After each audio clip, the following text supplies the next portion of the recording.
नमस्कार, स्वागत है आप सभी का हमारे यूट्यूब चैनल संस्कृत सरस्वती पर। मैं रामकुमार शास्त्री आप सभी संस्कृत प्रेमी अनुरागियों का हार्दिक स्वागत और अभिनंदन करता हूं। प्यारे साथियों, हम जो कुछ भी यूट्यूब चैनल के माध्यम से पढ़ रहे हैं, बार बार आप कहते हैं कि हमें इसके नोट्स वगैरह चाहिए, ऑनलाइन व्याख्या चाहिए, टेस्ट सीरीज चाहिए। तो अब हम सबको जो भी सामग्री हम पढ़ रहे हैं उसकी ऑनलाइन टेस्ट सीरीज की व्याख्यात्मक वीडियो, साथ ही पीडीएफ नोट्स, ई नोट्स और ई बुक, प्रिंटेड नोट्स, ये सारी सामग्री यदि आप चाहते हैं तो आप Sanskrit Saraswati app mobile play store पर जाकर डाउनलोड करें, इंस्टॉल करें और पढ़ें। विस्तार पूर्वक से जो सामग्री आप यहां पढ़ रहे हैं उसकी सारी की सारी प्रिंटेड, ई बुक, ई नोट्स और ऑनलाइन टेस्ट सीरीज। आज का वीडियो हम देखते हैं। वीडियो के अंत में आप मुझे जरूर बताइएगा आज का वीडियो कैसा लगा। कमेंट्स बॉक्स में आप कमेंट्स करके जो लिखते हैं उससे मुझे और ऊर्जा मिलेगी और बेहतर हम आगे सीखते रहेंगे। बहुत बहुत धन्यवाद। चलिए क्लास प्रारंभ करते हैं। शुक्लां ब्रह्म विचारि सारि परिमां आद्यां जगद्व्यापिनीं वीणा पुस्तकधारिणीं अभयदां जाड्यान्धकारपहां हस्ते स्फाटिकमालिकां विदधतीं पद्मासने संस्थितां वन्दे तां परमेश्वरीं भगवतीं बुद्धिप्रदां शारदां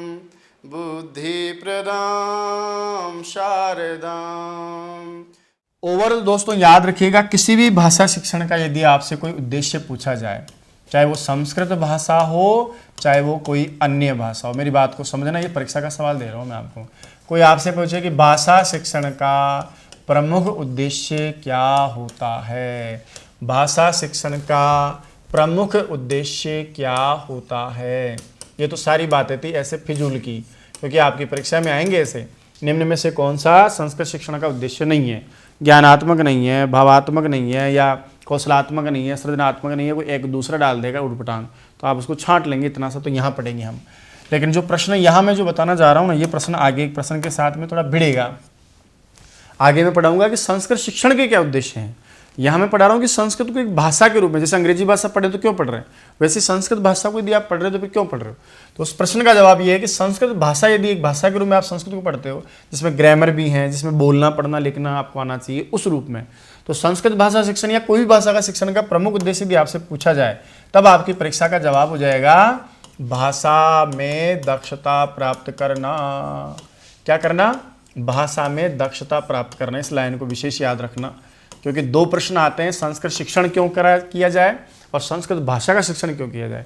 तो दुनिया की कोई भी भाषा उसको इसलिए पढ़ाया जाता है या पढ़ा जाता है ताकि उस भाषा को सीख लें, ताकि उस भाषा में सुनना बोलना पढ़ना लिखना आ जाए, ताकि उस भाषा के ध्वनि तत्वों का ज्ञान हो जाए, ताकि उस भाषा में हमें ज्ञान की प्राप्ति हो जाए, उस भाषा को हम सीख लें, उसका व्यवहार कर सके, उसको व्यवहार में उसका प्रयोग कर सके।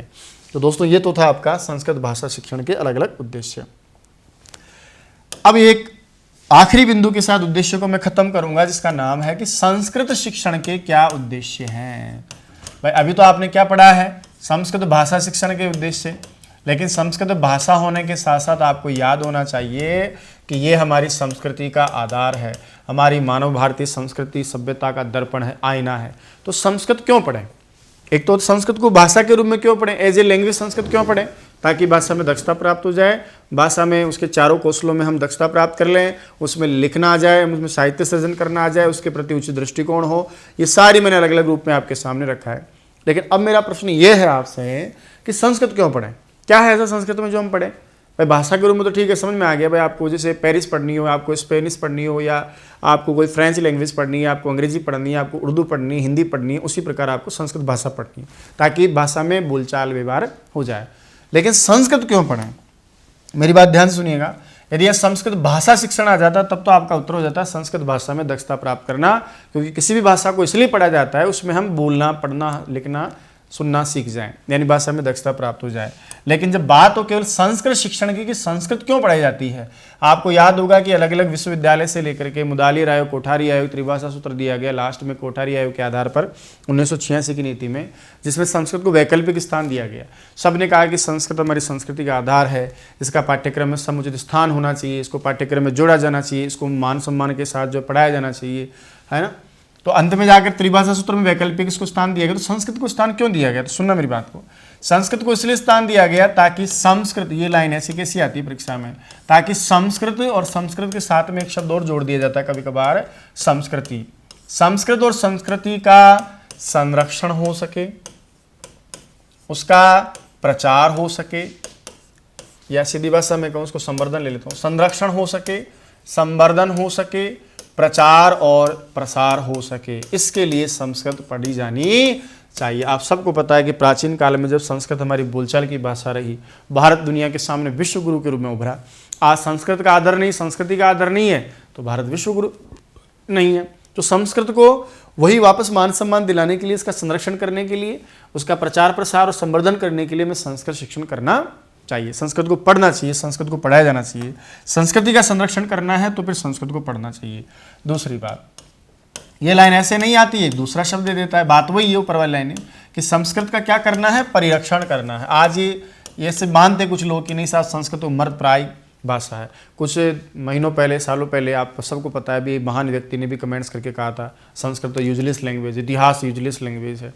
तो ऐसा क्यों बोलते हैं लोग, बोला नहीं जानते, वो नहीं पढ़े इसको, लेकिन इसकी जो महत्ता है उसको ध्यान में रख करके हमें इसकी परिरक्षण करना है, इसका संरक्षण करना है, इसलिए हमें संस्कृत पढ़नी चाहिए। संस्कृत के ज्ञान को न जाने कितना, भौतिक विज्ञान, चिकित्सा विज्ञान, आप देखें खगोल विज्ञान, अंतरिक्ष विज्ञान, कितने सारे कृषि विज्ञान संबंधित, चिकित्सा शास्त्र संबंधित कितना ज्ञान विज्ञान भरा पड़ा है। तो संस्कृत का जितना भी ज्ञान है, उस ज्ञान के एक पीढ़ी से दूसरी पीढ़ी में स्थानांतरण के लिए या स्थानांतरण के लिए हमें संस्कृत का शिक्षण करना चाहिए। जैसे आपने देखा है कि प्राचीन काल में मौखिक विधि के द्वारा हम वेद, ब्राह्मण, आरण्यक, उपनिषद, पुराण आदि का अध्ययन करते थे ना। आज यदि उसको संस्कृत नहीं पढ़ेंगे तो उस पौराणिक साहित्य को हम कैसे समझेंगे, कैसे हम उस इतिहासकालीन भारतीय महाभारत काल को समझ पाएंगे, कैसे हम रामायण के 500 ईसा पूर्व उस काल को समझ पाएंगे। तो हमें संस्कृत में निबद्ध जितना भी हमारा ज्ञान विज्ञान है, उस ज्ञान विज्ञान को एक पीढ़ी से दूसरी पीढ़ी में स्थानांतरण करने के लिए संस्कृत का शिक्षण आवश्यक है। संस्कृत भाषा के जितने भी साहित्य है, उस साहित्य के प्रति रुचि, साहित्य केवल वो नहीं है जो गद्य पद्य मात्र हो ना, साहित्य का मतलब है जो सारा का सारा संस्कृत भाषा में लिखा गया है, वो सारा का सारा साहित्य, उस साहित्य के ज्ञान के लिए भी हमें संस्कृत पढ़ना और पढ़ाना चाहिए। संस्कृत भाषा के माध्यम से हम अभिव्यक्ति कर सके, संस्कृत भाषा में हम अभिव्यक्ति कर सके, इसके लिए भी हमको संस्कृत आनी चाहिए। अभिव्यक्ति के लिए भी हमें संस्कृत पढ़नी चाहिए।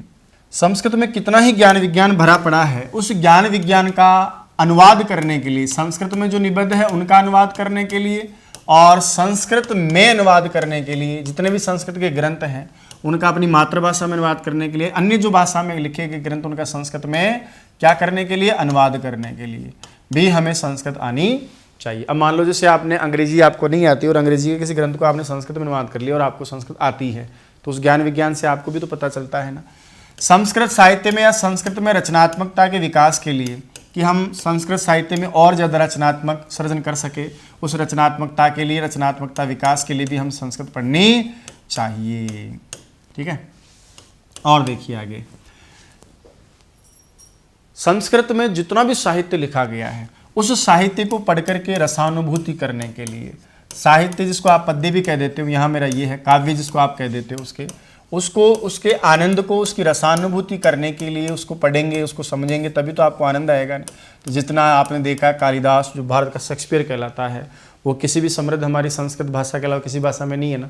तो संस्कृत में कालिदास जैसे हीरे हैं, उनके द्वारा जो भी साहित्य सृजन किया गया उस साहित्य को पढ़ करके हमें आनंद की अनुभूति करनी है, आनंद प्राप्ति करनी है, सौंदर्य अनुभूति करनी है, तो इसके लिए भी आपको संस्कृत शिक्षण करना आवश्यक है। भारतीय जितने भी धर्म हैं उनको जानने के लिए, और जितने भी दर्शन है आपने पढ़े हैं, भारत के षड्दर्शन प्रसिद्ध हैं जिनमें कुछ आस्तिक भी हैं कुछ नास्तिक भी हैं, तो उन भारत के धर्मों को और दर्शनों के ज्ञान के लिए भी, क्योंकि वो सारा का सारा ज्ञान बताइए किस में है, संस्कृत में है, आप देखेंगे दुनिया के जितने भी अधिकांश धर्म हैं, जिनमें हमारा सनातन धर्म सबसे हिंदू धर्म माना जाता है, उसका भी आप देखते हैं कि उसमें सारे के सारे ग्रंथ किस में लिखे हैं, वेद किस में है, आरण्यक, उपनिषद, गीता, ये सब किस में है, संस्कृत में है। दर्शन में जो आप भारतीय दर्शन पढ़ते हो, पूरा का पूरा दर्शन किस में लिखा गया, प्राचीन संस्कृत भाषा में लिखा गया। तो धर्म और दर्शन के ज्ञान के लिए भी आपको संस्कृत पढ़नी चाहिए।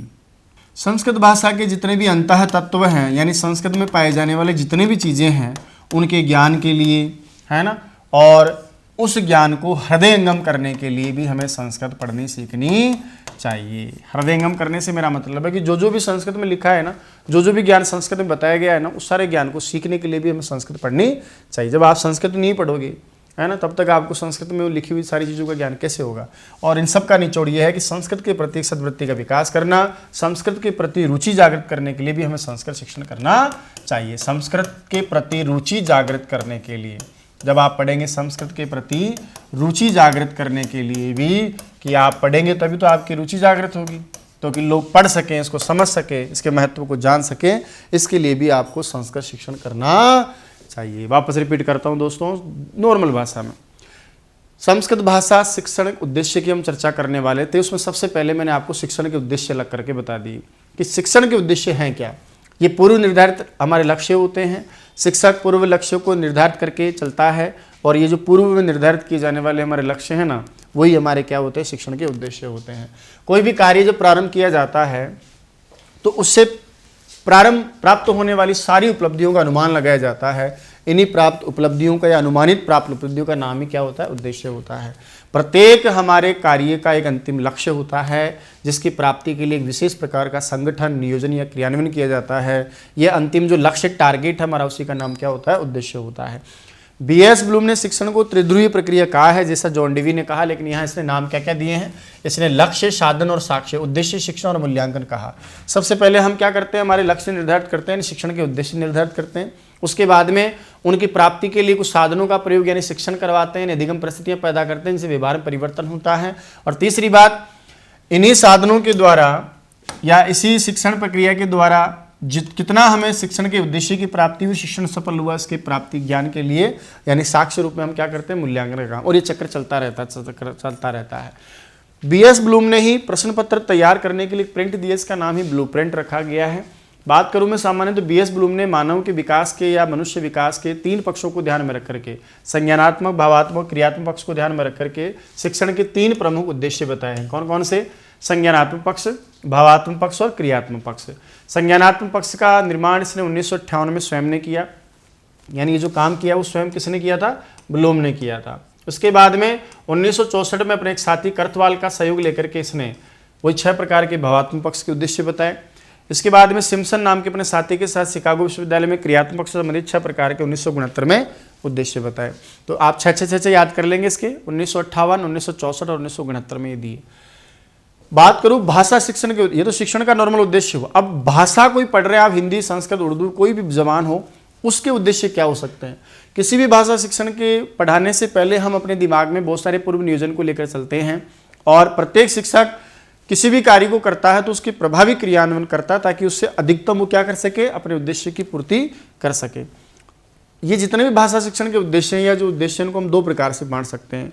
एक तो होते हैं सामान्य और एक होते हैं विशिष्ट उद्देश्य। किसी भी भाषा शिक्षण का सामान्य उद्देश्य होता है उस भाषा में दक्षता प्राप्त करना। भाषा संबंधी जो विषय संबंधी होते हैं, इनमें भाषा के 4 कौशलों को अर्जित किया जाता है। उसमें उचित दृष्टिकोण, वैज्ञानिक दृष्टिकोण या ग्रहण और व्यक्ति को महत्व दिया जाता है। इसका मतलब है भाषा आ जाए, भाषा के 4 कौशल आ जाए, सामान्य उद्देश्य पूरा हो जाता है। विशिष्ट उद्देश्य में वो आते हैं जो स्तर के अनुसार होते हैं। कक्षा का स्टैंडर्ड क्या है, उसके हिसाब से आपके उद्देश्य बदल जाएंगे, है ना। पाठ का स्तर क्या है, पाठ्य वस्तु का स्तर क्या है, विषय वस्तु का स्तर क्या है, उसके हिसाब से आपके स्तर बदल जाते हैं। तो मेरे कहने का मतलब है कि ओवरऑल संस्कृत जैसे भाषा है और उसको पढ़ने का क्या पर्पज है कि संस्कृत भाषा आ जाए। ये तो मेरा किसी भी स्तर पर हमेशा उद्देश्य हो गया, सामान्य उद्देश्य कहलाएगा।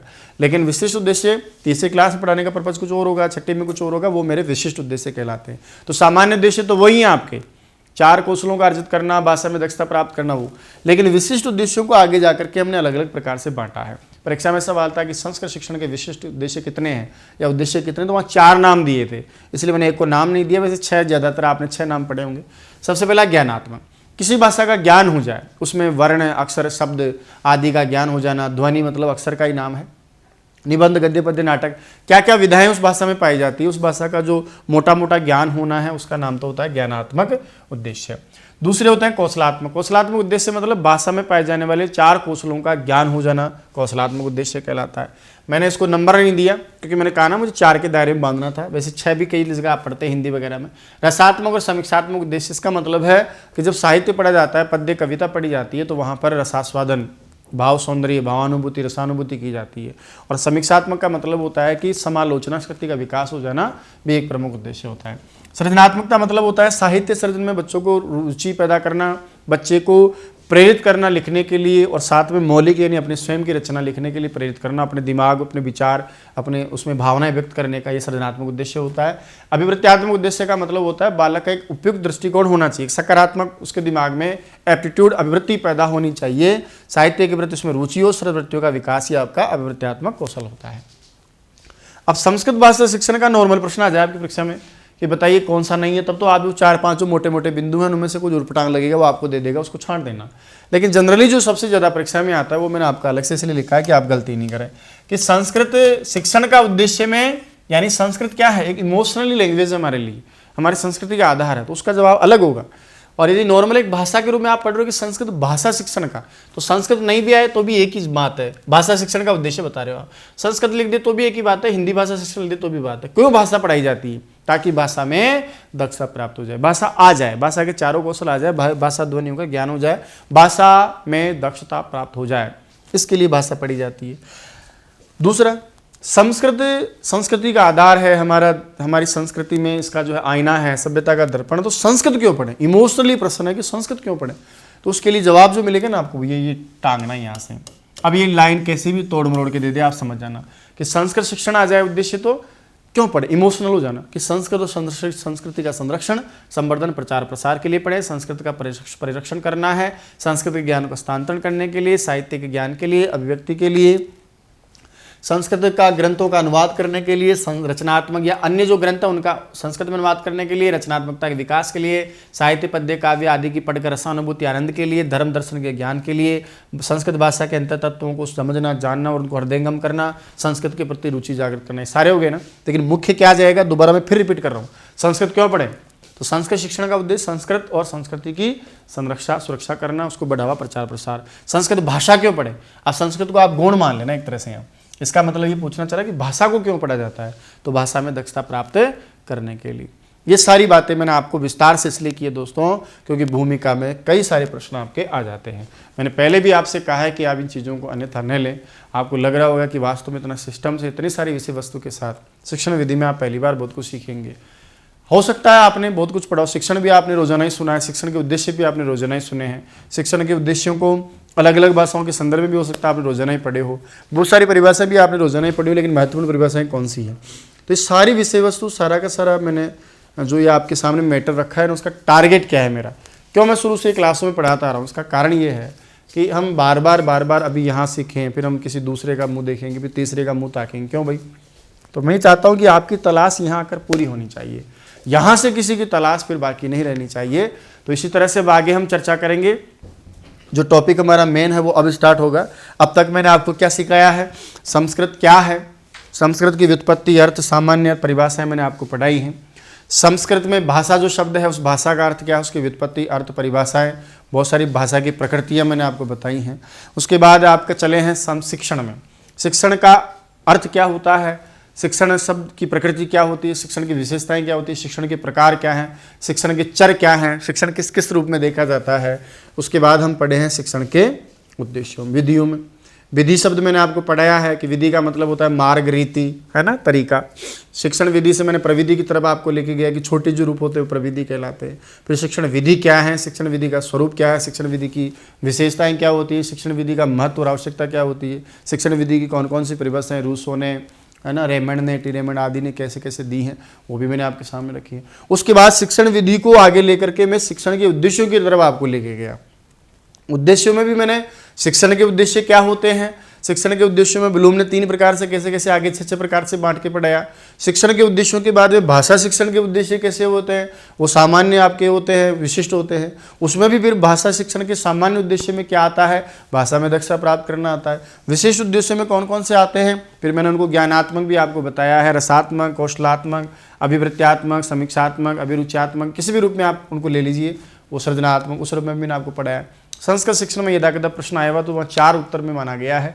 बाकी ज़्यादातर हम क्या करते हैं, 6 प्रकार से मान के चलते हैं। ज्ञानात्मक भी होता है, कौशलात्मक भी होता है, अभिवृत्त्यात्मक भी होता है, अभिरुच्यात्मक भी होता है, सृजनात्मकता भी होता है और रसात्मक या समीक्षात्मक भी होता है ना। तो ऐसा ही कोई बिंदु आपको दिया होगा, उससे बाहर आप छांट लेने।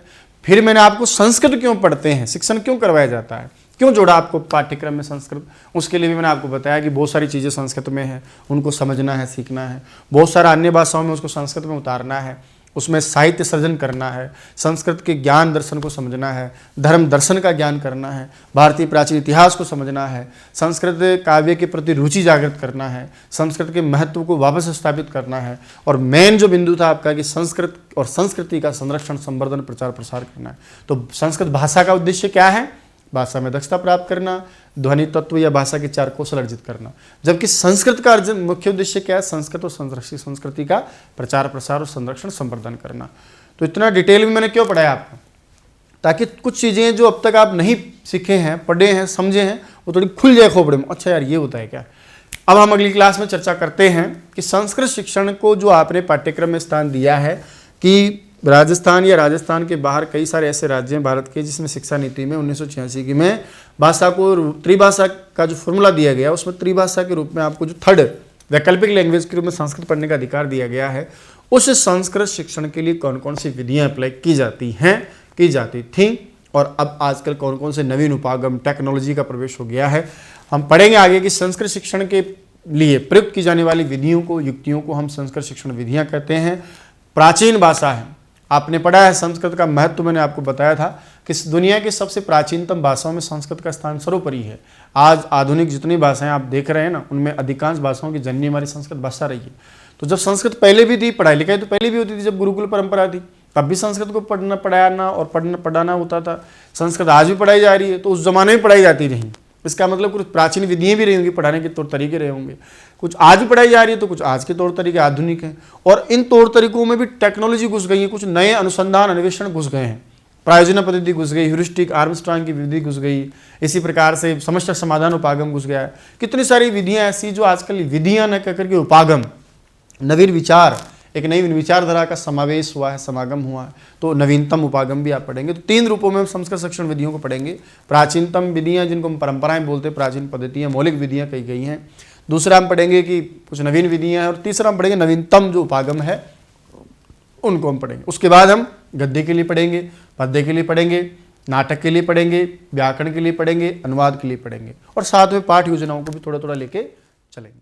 तो दोस्तों ये थी आज की क्लास, एक नए अंदाज में, एक नए विषय वस्तु के साथ, एक नए तरीके के साथ। आशा करता हूँ आज का वीडियो आपको बहुत अच्छा लगा होगा। आज की क्लास आपकी प्रतियोगी परीक्षा के लिए बहुत लाभदायक रहेगी। दोस्तों ये वीडियो कैसा लगा, वास्तविक आपका अनुभव कैसा रहा, ये कमेंट्स बॉक्स में आप मुझे कमेंट करके जरूर बताएंगे। आपके कमेंट्स को पढ़ करके मैं जवाब दूंगा, और भी हम बहुत सारी अच्छी अच्छी चीज़ें पढ़ते रहेंगे, सीखते रहेंगे। आपके कमेंट्स से मुझे जो ऊर्जा मिलती है, यकीन मानिएगा आने वाली क्लासें और भी जोरदार होंगी, आपके लिए जो वास्तव में फायदेमंद रहेंगी। रीट और सीटेट या कोई भी सीट परीक्षा होगी उसमें हम बहुत अच्छे प्राप्त करेंगे। बने रहिएगा चैनल के साथ। जय तो संस्कृतम, जय तो भारतम।